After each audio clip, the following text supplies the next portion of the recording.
Remember the morning of November 18th, 2025? Yeah, that one. You probably woke up, grabbed your coffee, tried to check your phone, and nothing.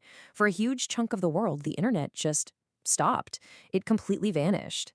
So, what on earth happened? Let's dig into the massive outage that blindsided pretty much everyone. I mean, if you were trying to get online that morning, this was probably the only question on your mind, right? One minute, everything's totally fine, and the next, poof, it felt like the digital world was just collapsing around you. And let me tell you, you were not alone. Millions of us were staring at the same broken screens. So, what's the first thing you do when something breaks? You go to X, Twitter, to see what everyone's talking about. But nope, you get this, a super unhelpful internal server error. The irony is just amazing. The one place everyone rushes to complain about stuff being down was also down. Okay, fine, no social media. Maybe I'll get some work done, right? You pull up Canva to finish a project, and bam, service unavailable. Just like that, those creative and productivity tools we all rely on, gone. I'm sure a lot of deadlines were suddenly in serious trouble. All right, forget work, time for distraction. Maybe some gaming? Yeah, no such luck. The gaming world got hit just as hard. You fire up a huge game like League of Legends, and all you see is that dreaded word, offline. And check this out, it wasn't just the usual suspects. Even the super new, cutting edge stuff was toast. You try to ask ChatGPT what was going on? Nope. Access denied. This is when you really start to wonder, what is happening here? But then, a clue started popping up.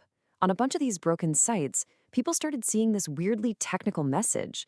And this, right here, is the key. It told us it wasn't your internet, and it wasn't a dozen different websites all failing at the same time. No, something else was going on. This little message, it was like the digital fingerprint left at the scene of the crime.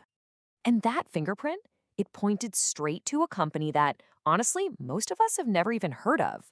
A company that works in the shadows, acting as this incredibly important, invisible gatekeeper for a huge, huge part of the internet.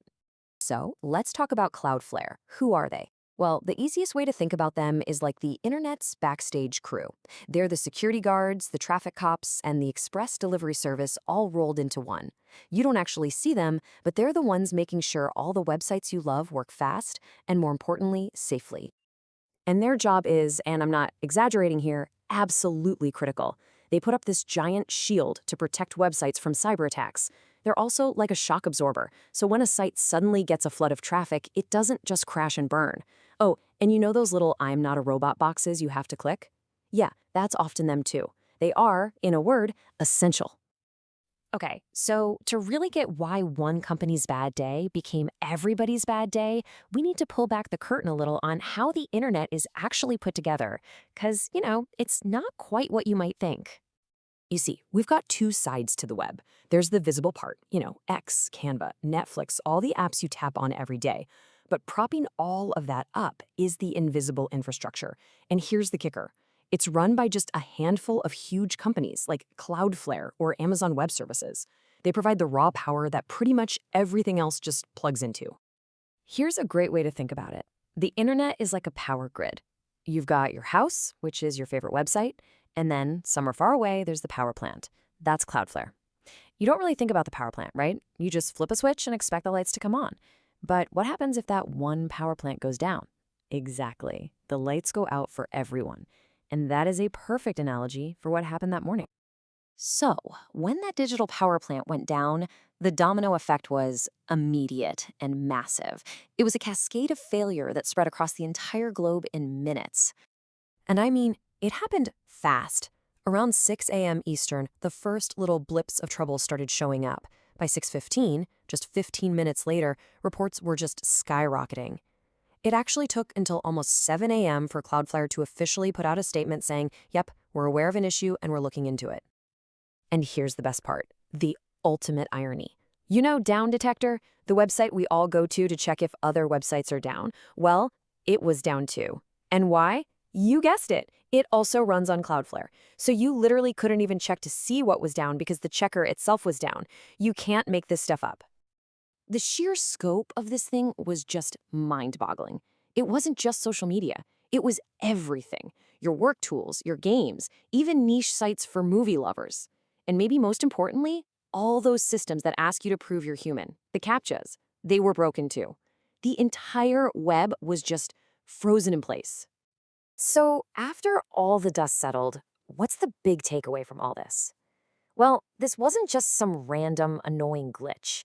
It was a huge wake up call, a stress test that exposed a really important and kind of fragile truth about our digital world. Really, it boils down to this one simple fact. The modern web is way, way more dependent on a few central players than we think.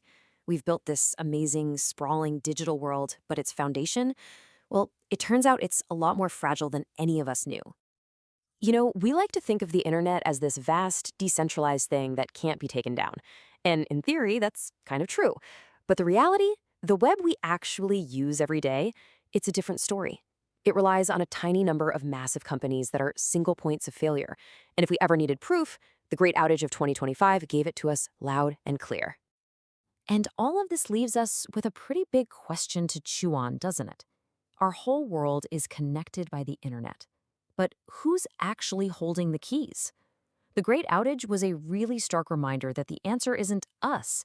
It's probably a handful of companies that, until that morning, most of us didn't even know existed.